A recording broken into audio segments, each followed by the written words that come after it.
Saya di sini ingin bertanya, Ya. gimana sih menurut pandangan Om tentang kayak ilmu pelet sama pergi ke dukun untuk berdoa itu gimana?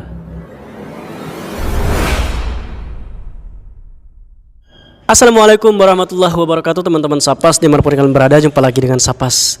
Alhamdulillahirrabbilalamin. Allahumma sholli ala Muhammad wa ala ali Muhammad. Teman-teman yang dimuliakan Allah Subhanahu wa taala, pada kesempatan kali ini kita akan membahas sebuah isu yang banyak sekali beredar di media sosial ya, khususnya di kalangan para pecinta alam-alam gitu ya, alam nyata dan alam apa gitu ya. Jadi teman-teman yang dimuliakan Allah Subhanahu wa taala, pada kesempatan kali ini Sapas akan mengajak teman-teman milenial semuanya untuk berpikir lebih cerdas ya. Kalian mau jadi orang cerdas kan? Wise. Jadi anak-anak milenial itu harus cerdas dan enggak dijadikan sebuah ajang pertunjukan atau percobaan untuk menuju akhirat kayak gitu. Jadi teman-teman yang dimuliakan Allah Subhanahu wa taala, pada kesempatan kali ini Sapas ingin membahas isu banyak sekali orang-orang itu harus pergi jauh-jauh untuk berdoa. Yang Sapas pernah lihat itu di daerah Jawa Timur ya, di daerah Jawa Timur, terus di daerah Banten itu banyak sekali orang rela datang ke sebuah tempat, ke suatu tempat hanya untuk berdoa. Padahal Allah Subhanahu wa taala itu kan sangat dekat. Ketika Allah Subhanahu wa taala berfirman, "Wa idza sa'alaka 'ibadi anni fa inni qarib." Kata Allah Subhanahu wa taala, "Wahai Muhammad, katakanlah kepada hamba-hambaku, kepada umatmu, jika ada yang bertanya tentang aku, tentang keberadaan aku, maka aku tuh dekat.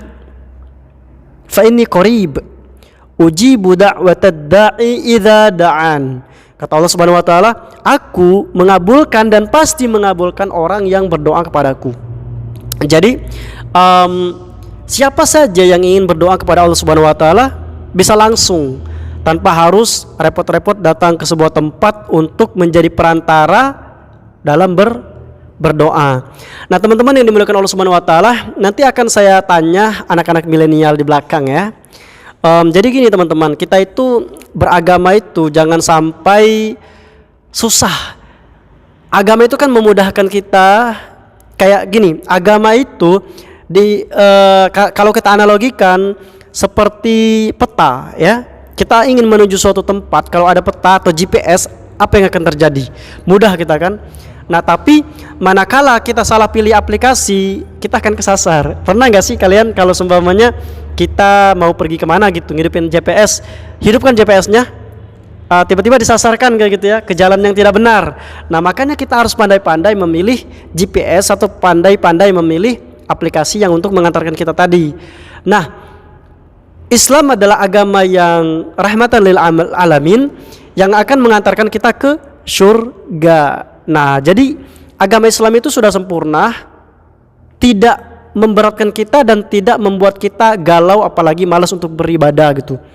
Jadi teman-teman yang dimuliakan Allah Subhanahu wa taala, pada kesempatan kali ini saya akan menanamkan poin. Poinnya adalah kenapa sih orang itu malas sekali berdoa gitu? Kenapa harus pergi jauh-jauh untuk berdoa, minta sesuatu, hajat segala macam gitu ya?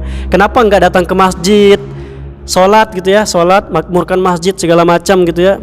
Nah, dengan sholat, memakmurkan masjid, jadi nanti ketika kita berdoa, Allah Subhanahu wa taala kan sudah dekat sama kita gitu kan. Tinggal kita berdoa saja sesuai dengan syariat Islam. Nah, teman-teman yang dimuliakan Allah Subhanahu wa taala, fenomena yang ada orang pergi ke, seumpamanya pergi ke gunung gitu ya. Ada yang pergi ke gunung untuk apa? Katanya gunung ini nih keramat. Kalau berdoa di gunung ini, kemudian minum airnya nanti bisa mengabulkan hajat kita. Naudzubillah min dzalik. Padahal Allah Subhanahu wa taala mengatakan sendiri, tinggal berdoa aja gitu ya. Ud'uni astajib lakum, berdoalah kepadaku maka aku akan kabulkan. Jadi ya tinggal doa aja, nggak usah capek-capek gitu. Harus cari kuburan untuk berdoa, atau harus cari pohon untuk berdoa, atau harus cari gunung untuk berdoa. Tidak usah. Kita punya Allah Subhanahu wa taala yang maha suci, yang maha agung, maha pemurah, maha mendengar dan maha melihat hambanya. Jadi ya tinggal berdoa aja, nggak usah pergi kemana-mana jauh-jauh gitu kan. Apalagi melalui hal-hal yang tidak disyariatkan oleh Islam. Oke teman-teman, pada kesempatan kali ini karena banyak anak-anak milenial di sini, mungkin kita akan berikan kesempatan untuk bertanya atau berdiskusi lah ya, mungkin berdiskusi. Oke, ini namanya Dial, kemarin yang pernah ikut di konten pembahasan tentang bahwa Allah itu satu. Ya, jangan salah, Allah itu satu. Allah satu tapi yang banyak adalah Tuhan. Tuhan itu banyak, tapi Tuhan yang maha benar, Tuhan yang patut kita sembah, yang sebenar-benarnya Tuhan, yang berhak disembah, maha pengasih, maha memiliki kerajaan langit dan bumi, maha segalanya, cuman satu, siapa? Allah Subhanahu wa Ta'ala. Jangan salah, jangan menyembah Tuhan-Tuhan yang lain gitu ya. Oke, Dial, mungkin ada pertanyaan. Saya di sini ingin bertanya, Ya. Gimana sih menurut pandangan Om tentang kayak ilmu pelet sama pergi ke dukun untuk berdoa itu gimana? Oke. Dukun ya? Ya. Naudzubillah min dzalik. Jadi teman-teman, enggak. Gini kita diskusi dulu ya, biar paham ya. Kalau kita ingin meminta sesuatu, kepada siapa sih kita minta? Kepada Allah Subhanahu wa Ta'ala. Nah, itu kita minta kepada Allah Subhanahu wa Ta'ala. Terus kenapa ada kepikiran untuk datangin dukun atau minta apa? Minta ilmu, jimat-jimat segala macem. Oh, karena ada maksudnya biar apa gitu? Saya juga nggak tahu itu biar apa. Soalnya kan banyak sekali beredar kan orang minta ke dukun, minta ilmu kebal atau apa gitu kan. Sering terjadi, apalagi terutamanya pelet. Oh, pelet ya. Nauzubillah, subhanallah. Jadi teman-teman yang dimuliakan Allah Subhanahu wa Ta'ala, penonton Sapas Fresh,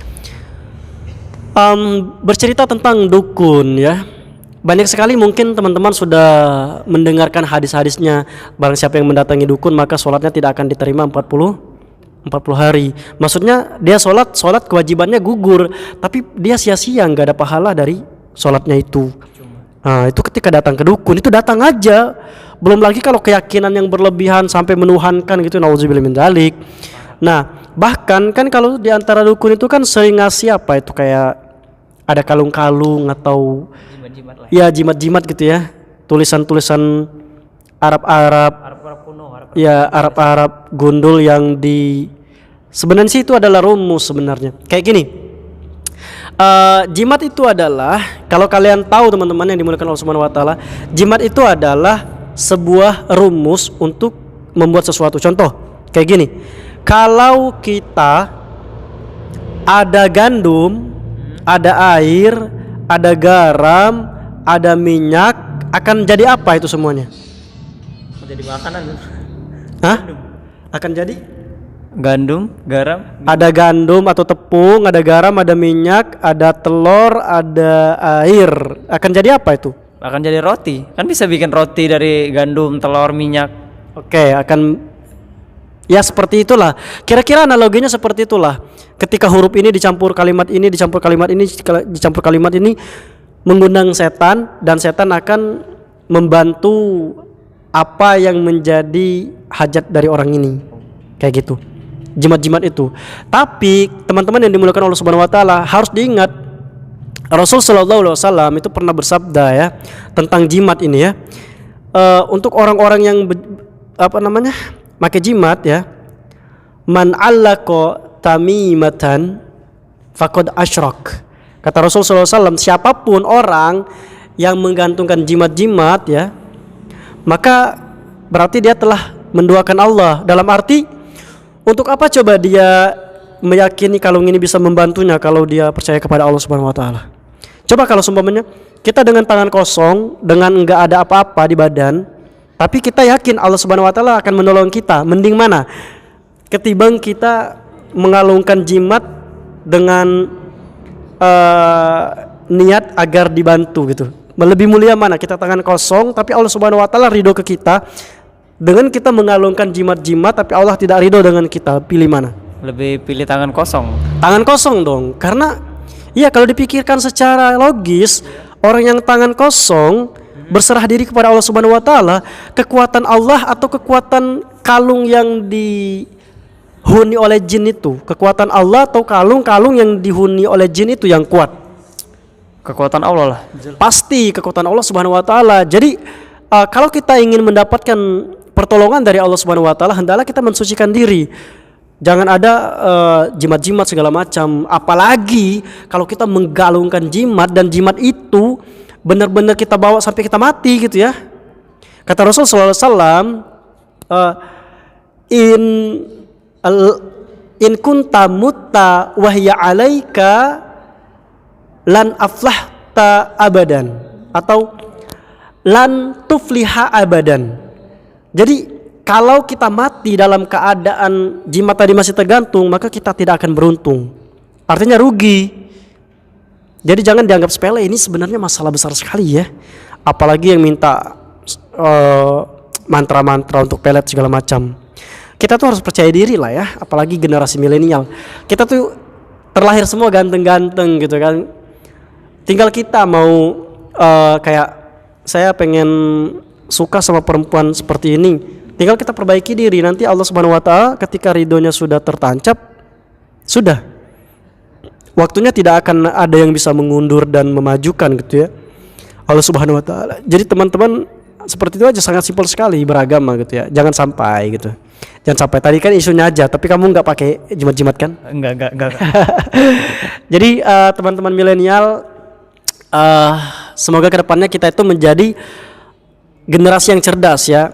Yang kalau seumpamanya kayak gini nih, ini air kalau dibacakan ini bisa menyembuhkan penyakit, bisa. Kalau menyembuhkan penyakit bisa. Air ruqyah gitu ya, air ruqyah. Tapi ruqyah dengan yang disyariatkan oleh Allah Subhanahu wa taala, oleh Rasul sallallahu alaihi wasallam. Jadi ruqyah itu tuh artinya sama dengan mantra. Ruqyah itu sama dengan mantra. Tapi ruqyah syar'i itu adalah ruqyah yang diajarkan oleh Nabi Muhammad SAW, ayat-ayatnya gitu ya, ruqyah. Dulu juga di zaman sebelum Nabi Muhammad SAW juga ada ruqyah, tapi ruqyah jahiliyah. Ruqyahnya pakai mantra-mantra kayak gitu, dan bantuannya jin kayak gitu ya. Jadi teman-teman yang dimuliakan Allah Subhanahu wa taala, semoga kita selamat dunia akhirat, bersih hati kita dari kesyirikan, bersih hati kita dari mendoakan Allah Subhanahu wa taala. Jangan sampai kita percaya sama sekali sama benda-benda, atau percaya sama sekali sama keramat-keramat yang menguntungkan ya. Jangan sampai kita percaya dengan seperti itu, karena Allah Subhanahu wa taala maha dekat. Berdoalah kepada Allah Subhanahu wa taala dengan seyakin-yakinnya berdoa, salat malam segala macam, lakukan usaha yang memang itu disyariatkan oleh Allah Subhanahu wa taala dan Rasul sallallahu alaihi wasallam. Jadi dengan itu kita bisa menjadi insan yang lebih baik dan benar-benar berbakti kepada Allah Subhanahu wa taala. Mungkin cukup sampai di sini saja pembahasan kita kali ini. Lebih dan kurang mohon maaf. Kita ketemu di video selanjutnya. Wassalamualaikum warahmatullahi wabarakatuh.